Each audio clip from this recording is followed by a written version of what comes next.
El INE hace elecciones, no hace milagros. La mayoría legislativa tendrá que asumir también las consecuencias de sus decisiones. Esta mayoría legislativa, que por cierto usted no quería reconocer aquí en esta mesa, es la mayoría legislativa que representa a la mayoría del pueblo. Y con esa responsabilidad se toman decisiones en la Cámara de Diputados y se hace con respeto y con diálogo. Y así va a seguir siendo. Morena y el gobierno quieren una elección como la de mano alzada en las plazas públicas. Es que no tienen el menor interés en que tenga la cobertura eficaz que debe de tener una elección de estas características. Y ahora estamos sufriendo un recorte muy importante para la organización de un inédito procedimiento respecto de la elección de personas juzgadoras para el Poder Judicial. Nosotros hemos señalado, y lo hemos dicho con respeto, y así lo quiero volver a reiterar, que a nuestro juicio era necesario eficientar el ejercicio del gasto en este proceso de elección en el Poder Judicial. Pero ello no puede circunscribirse, como lo semblanteó usted, consejero Rivera, como con un velo de amenaza, donde, según su dicho, tendremos que atendernos a las consecuencias. No. Sí, gracias, Presidenta. Quisiera hacer un ejercicio a título personal de transparencia y rendición de cuentas sobre el presupuesto solicitado para la elección de personas juzgadoras, esto en cumplimiento de los principios de certeza y máxima publicidad previstos en el artículo 41 de la Constitución. Adelante, consejero. Sí, muchas gracias. En los últimos meses, que se ha estado discutiendo ampliamente en los medios de comunicación y en distintas palestras, el tema del presupuesto y el tema específicamente del presupuesto para la elección del Poder Judicial de la Federación, se han generado una serie de creencias que desde mi perspectiva en la opinión pública hay que desmitificar. Cuestiones de claridad que creo que es importante poner sobre la mesa para que la opinión pública, los medios, la ciudadanía y todos los actores involucrados entiendan por qué el Instituto Nacional Electoral solicitó el presupuesto que solicitó. Comienzo. 1. No es verdad que en la elección pasada se eligieran más de 20,000 cargos federales. En la elección federal de 2024 se eligieron 629 cargos federales. Los restantes 20,079 cargos estatales correspondieron efectivamente a cargos de carácter estrictamente local y los costos de su elección fueron cubiertos por cada estado de la República.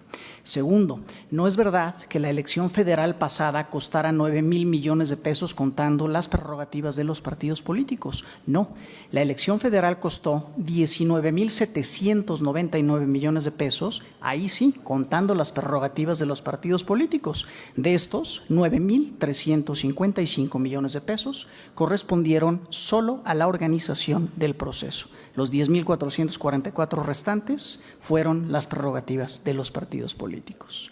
Tercero, no es verdad que la solicitud de presupuesto para la elección del Poder Judicial de la Federación haya sido excesiva o injustificada. En la elección de jueces, pongo ejemplos, en la elección de jueces, magistrados y ministros se elegirán 881 cargos, es decir, 40% más cargos que los cargos federales que se renovaron en la elección que acaba de pasar. Para esta elección del Poder Judicial de la Federación se solicitaron, este Instituto Nacional Electoral solicitó 13,205 millones de pesos, es decir, 41% más que el presupuesto solicitado para organizar la elección federal de 2024, sin contar prerrogativas de partidos políticos. Es decir, solamente la cantidad de cargos a renovar en la elección del Poder Judicial, el incremento, corresponde al incremento porcentual en la solicitud que hubo de presupuesto. 3. A esto hay que agregar algo más. En la renovación del Poder Judicial Federal se elegirán 15 cargos nacionales más que en la elección federal que acaba de pasar. Me explico. En la elección de 2024 solo se renovó un cargo nacional, la Presidencia de la República. Para esta elección que viene se renovarán en total 16 cargos de carácter nacional. 9 ministros de la Suprema Corte, 5 magistrados del Tribunal de Disciplina Judicial y 2 magistrados de la Sala Superior del Tribunal Electoral del Poder Judicial de la Federación. 4. No es verdad que el instituto no haya explicado su presupuesto. Hay varias fuentes de explicación de este presupuesto. Uno, el documento que se aprobó en este Consejo General y que fue remitido a la Secretaría de Hacienda y después, posteriormente, llegó a la Cámara de Diputados, explica con detalle por qué se aprobó ese presupuesto. Dos, esta explicación se fortaleció posteriormente con la comparecencia que hicieron las consejeras Norma de la Cruz y Rita B. López Vences ante la Comisión de Presupuesto de Cámara de Diputados. Tres, el 5 de diciembre de 2024 se emitió un comunicado de prensa de este instituto público, visible en las redes, en donde también se explican algunas de estas cuestiones. Y cuatro, varias consejerías integrantes de este Consejo General también lo han explicado en diversas entrevistas ante diversos medios. No obstante lo anterior, el presupuesto otorgado fue 13,476 millones de pesos menor al presupuesto solicitado. El monto de esta disminución presupuestal es mayor al presupuesto solicitado para la organización de toda la elección del Poder Judicial de la Federación. Aclaradas las cosas, el INE seguirá cumpliendo, y siempre lo hará, su mandato constitucional de organizar elecciones con profesionalismo y convicción democrática dentro del margen de lo materialmente posible. Ojalá que podamos contar con el acompañamiento de los demás poderes de la Unión en esta encomienda. A fin de cuentas, a todas y todos nos conviene que la elección de personas juzgadoras salga bien. Muchas gracias. Este presupuesto que se habrá de ejercer para el año entrante por parte del Instituto Nacional Electoral es un presupuesto de vida ordinaria. Es un presupuesto en el que no está inmerso un proceso electoral, toda vez de que, bueno, pues todo se cubrió en la pasada elección del 2 de junio y se incrementó o se solicitó un presupuesto más amplio por más de 17,000 millones de pesos, siendo reiterativo en lo que ya se comentó aquí, por el encargo que se tiene constitucionalmente de celebrar la elección de personas juzgadoras sin precedente en el país y en muchos países del mundo, yo diría que casi todos los países del mundo. Y de esos 17 millones de pesos que pidieron extra para poderlo llevar a cabo, que fue el que presentaron ustedes en la Cámara, el recorte presupuestal es de eso, de los propios 17 millones. Lo que quiere decir que entonces tienen que realizar una elección federal prácticamente pareada con una elección como la que acabamos de pasar, porque se tienen que abrir tantas casillas como se abrieron en el proceso electoral anterior, si verdaderamente se quiere que sea un proceso electoral dentro de lo que nosotros disentimos que debían de elegirse los juzgadores, pero que sea un proceso por lo menos de participación electoral que sea exitoso. Yo lo que creo es de que Morena y el gobierno quieren una elección como la de mano alzada en las plazas públicas o como las que orillaron a esta institución a realizar con las consultas populares y legitimar un proceso electivo de personas juzgadoras, que me parece que es la parte que ellos están buscando. Por eso es que no tienen el menor interés en que tenga la cobertura eficaz que debe de tener una elección de estas características. 40% de reducción, imagínense, o sea, es impresionante la reducción. Y esto, más que una elección de personas juzgadoras, va a ser un simulacro. Y la responsabilidad corre para este Consejo General. Ahora para los partidos políticos no, porque pues no participamos de ello, pero es una responsabilidad de las 11 consejeras y de los 11 consejeros electorales de ese instituto. Y el no levantar la voz, por eso qué bueno, consejero, el no levantar la voz, el no señalarlo, el no decirlo, el no mencionarlo, es parte de la legitimidad que ellos están buscando que se dé. Yo exhorto verdaderamente a las consejeras y a los consejeros que hagan más que una manifestación simple y llana en este Consejo General, porque las personas deben estar informadas de lo que está sucediendo. Y ustedes son los que traen mayormente la información del tema, nosotros hemos venido haciendo lo propio, pero que la gente esté informada de esta atroz elección que quieren que lleven ustedes a cabo. No es la primera ocasión que ha sido sistemático la reducción presupuestal que ha sufrido este Instituto Nacional Electoral, que todo el tiempo vimos que son miles de millones de pesos de reducción y siguen reduciendo. Aquí el camino que están siguiendo es estrangular al INE y no debemos ni tantito que en una próxima reforma electoral lo que verdaderamente se esté buscando es que este instituto únicamente preste las siglas para que realice la Secretaría de Gobernación las elecciones en este país. Y al rato hasta que califiquen quién habrá que determinen quién va a calificar los procesos electorales como estaban en antaño.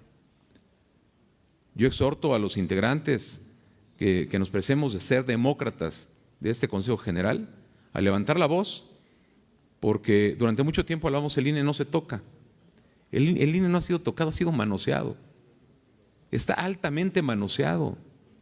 Y tenemos que hacerlo porque es quien salvaguarda la democracia de este país. Su integridad, su fama mundial, la preceden éxitos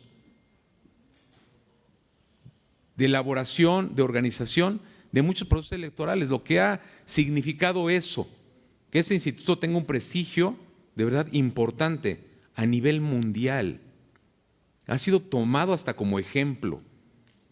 A muchos de ustedes creo que hasta los has invitado en muchos momentos a dar pláticas en otros países, a llevar el modelo de cómo se llevan a cabo los procesos electorales en México.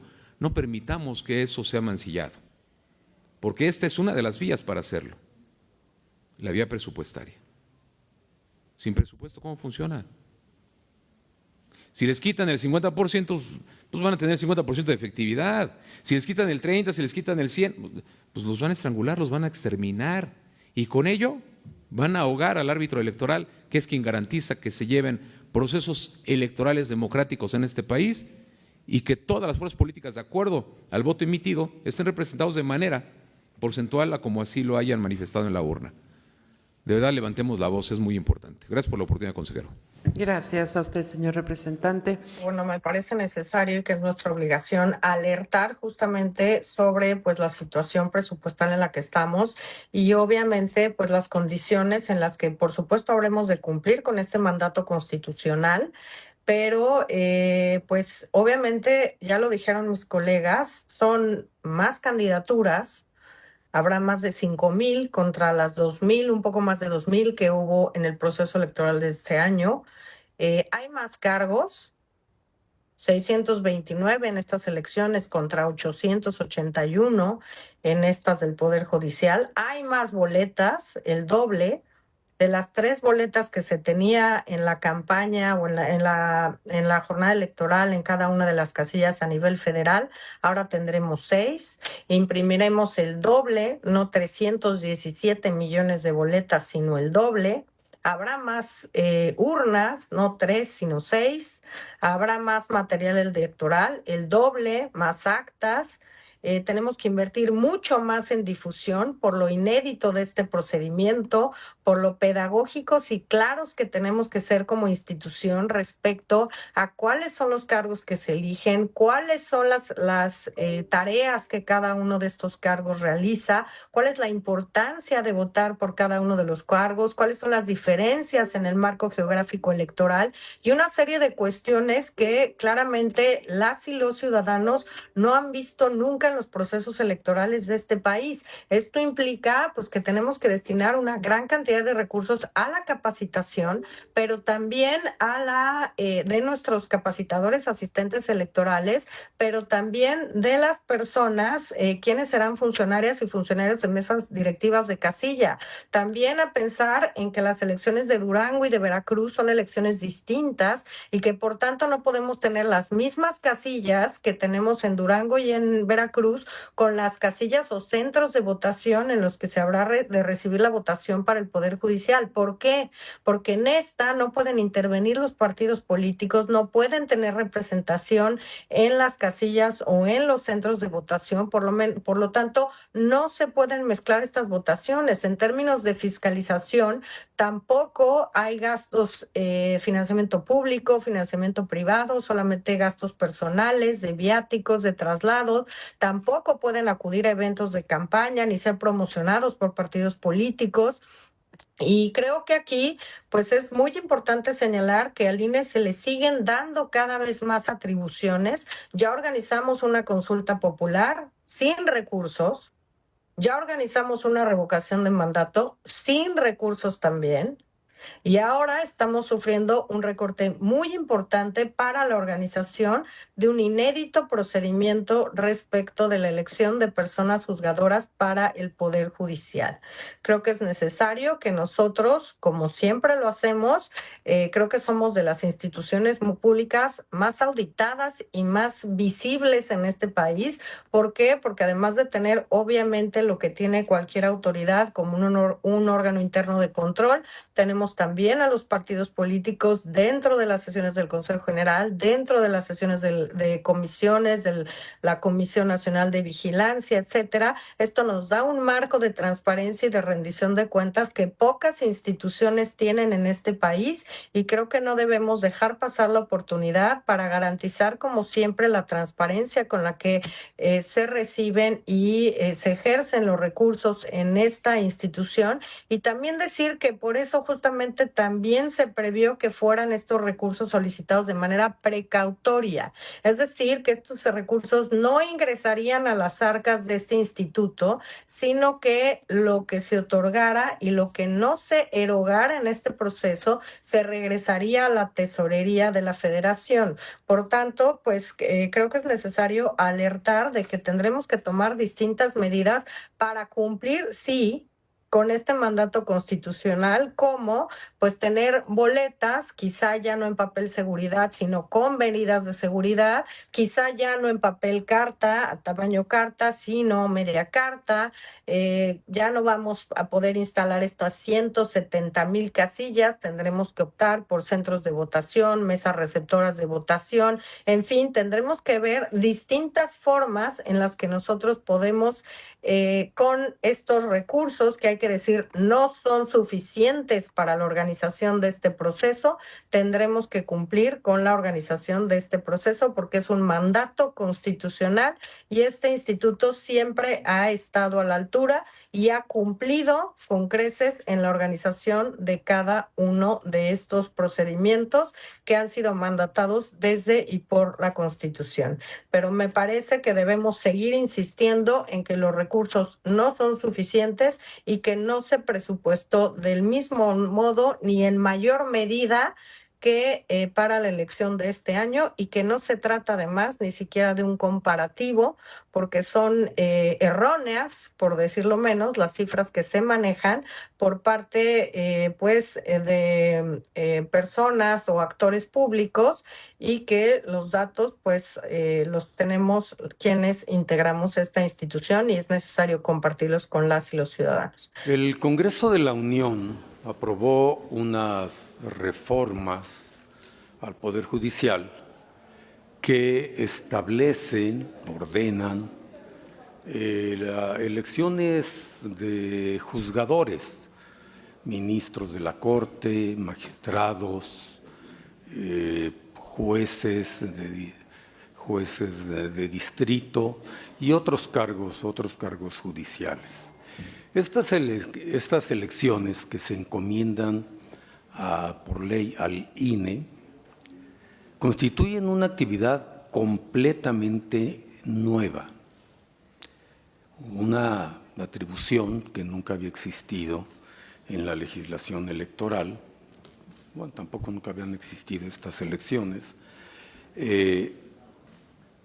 Y por lo tanto, se trata de atribuciones, obligaciones y funciones completamente nuevas y por lo tanto adicionales a las que cumple regularmente el Instituto Nacional Electoral, sea en años electorales federales o en años sin estas elecciones, aunque siempre tenemos muchas funciones, incluidas la participación en algunas elecciones locales. En congruencia con estas reformas y las funciones que se tienen que cumplir, la Cámara de Diputados tiene la obligación de dotar a las instituciones encargadas de estas nuevas funciones de los recursos necesarios, y en este caso los recursos necesarios para una reforma judicial como lo que se aprobó. Hacer reformas no acompañadas de los recursos presupuestales necesarios, puede hacer inoperantes tales reformas. Desde el gobierno federal y diversas voces del Poder Legislativo han dicho reiteradamente que el presupuesto que solicitó el INE para las elecciones de juzgadores era excesivo. No explicaron razonablemente por qué era excesivo. Y cuando desde la Cámara de Diputados se decidió hacer un severo ajuste al presupuesto solicitado por el INE, el más grande de la historia, tampoco se argumentó en el decreto correspondiente la motivación, la argumentación reforzada que debe haber cuando hay tales recortes, según además una sentencia de la Suprema Corte de Justicia a este respecto. El recorte presupuestal determinado por la Cámara, que asciende en términos netos a 8.855 millones, es decir, recortó 13.476, pero habría que descontar de esto los recursos previstos por el INE de manera precautoria para el caso de que hubiese una consulta popular. Esta no se va a realizar, se venció el plazo y los procedimientos para poder hacerlo, y entonces, en términos netos, podemos afirmar que el recorte al presupuesto del INE aprobado por la Cámara es de 8.855 millones de pesos. Este recorte inevitablemente afecta a las elecciones del Poder Judicial, porque a estas le restan, descontando lo que ya dije, más lo presupuestado por el INE para todas las demás funciones y gastos que tiene que hacer, le quedarían solo 4.350 millones. Eso es lo que en principio la Cámara determinó que, al menos implícitamente, de los que el INE podría disponer para tales elecciones. Como esta cantidad es claramente insuficiente, que representa pues, casi la tercera parte de lo que el INE había presupuestado para estas elecciones, el INE está haciendo esfuerzos por reunir más recursos para hacer posibles las elecciones judiciales. Y está haciendo esfuerzos para hacerla lo mejor posible con recursos muy limitados. Y por ello se están revisando todos los gastos de las distintas áreas ejecutivas, de todas las unidades responsables del INE, para ver dónde es susceptible de disminuir algunos gastos para abonar a los recursos disponibles aprobados por la Cámara, que son claramente insuficientes para las elecciones judiciales. Pero hay que aclarar que en estos esfuerzos de ajuste en muchos rubros de los gastos presupuestados por el INE, no se deben afectar funciones esenciales del INE, porque además las funciones esenciales del INE y sus derivadas acciones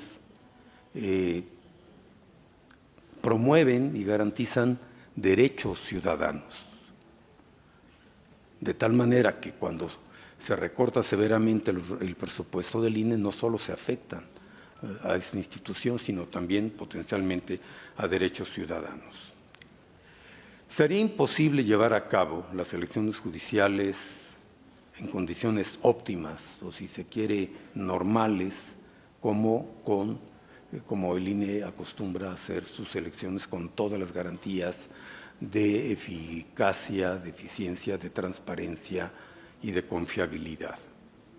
El INE hace elecciones, no hace milagros.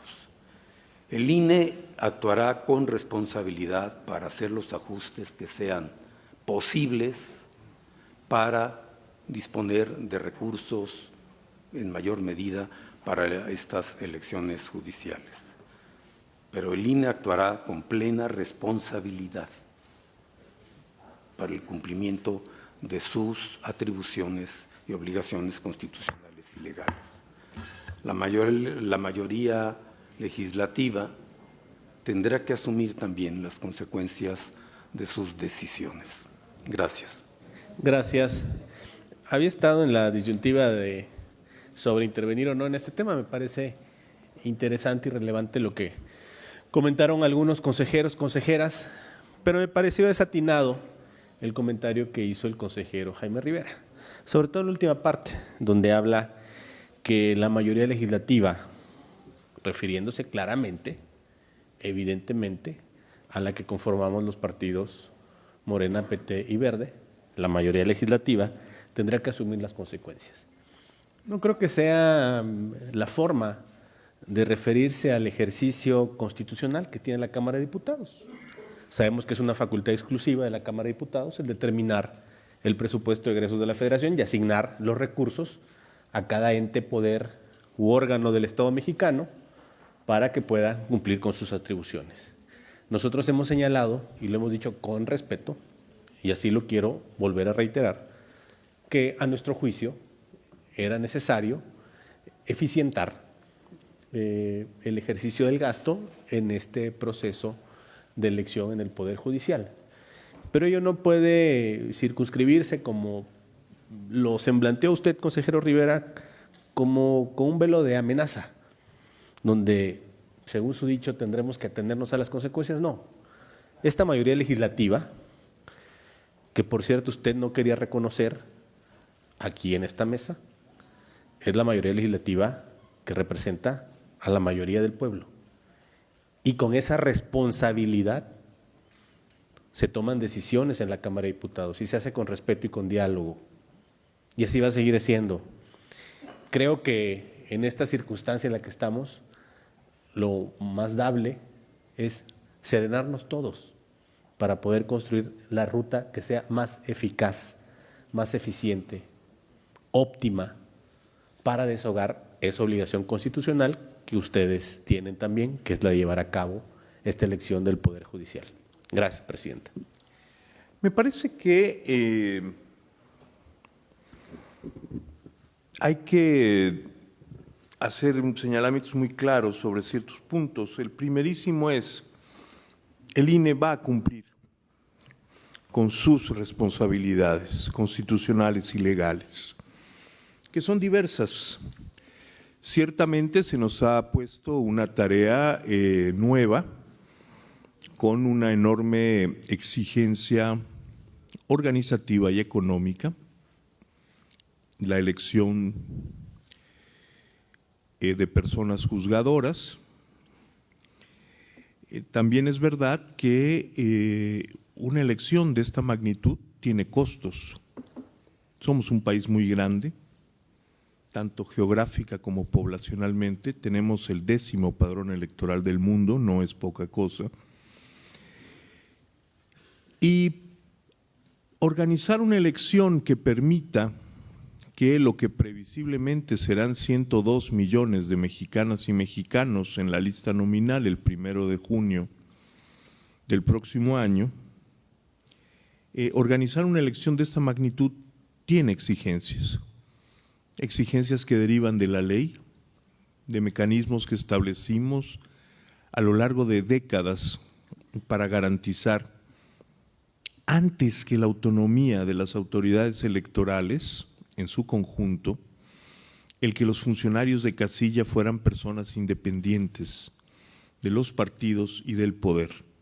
Esa es una parte muy, muy importante del costo de la organización de un proceso electoral. No tengo la cifra exacta a mano, realmente no esperaba tener este debate en esta sesión, pero para una elección de esta magnitud,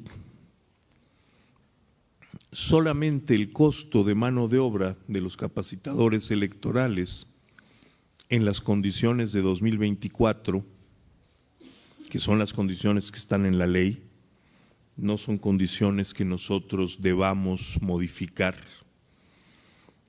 como si se tratara de nada, solo el costo del pago a los capacitadores que estaríamos obligados a contratar supera los 5,000 millones de pesos. Entonces sí es verdad que el presupuesto que ahora se ha asignado para la realización de esta elección es insuficiente. Pero creo yo que tenemos también que tener muy en cuenta las palabras del maestro Castro Rendón, representante de Movimiento Ciudadano. El proceso presupuestal no ha concluido. Este instituto tiene instrumentos para continuar en este proceso y llegar a un análisis puntual de nuestros gastos con la autoridad competente, que ya no es el Poder Legislativo en estos momentos, sino por disposiciones legales y del dictamen presupuestal mismo, corresponden a la Secretaría de Hacienda, es decir, al Poder Ejecutivo. Yo espero que efectivamente de un intercambio con estas autoridades, del debate, porque es un debate sobre las características obligadas del proceso electoral que llevemos a cabo, una solicitud de ampliación presupuestal sea atendida en beneficio no de quienes nos sentamos en esta mesa, ni siquiera del Instituto Nacional Electoral en su conjunto, de la ciudadanía, porque realizar una elección en las mejores condiciones posibles, una elección nuevamente ajustándose al orden legal que tenemos, pues es una elección que cuesta dinero, sí, pero cuyo beneficiario fundamental es la ciudadanía. No se trata acá de la disputa por dinero para la institución, se trata de lograr que cada mexicano y cada mexicana con derecho al voto nuevamente encuentren su personal boleta, sus personales boletas en una casilla electoral accesible con comodidad desde su casa y en la cual tengan la certeza de la infalsificabilidad del voto, de la rigurosidad en la recepción de éste por sus vecinas y vecinos y sin lugar a dudas en la certeza del resultado que se obtendrá.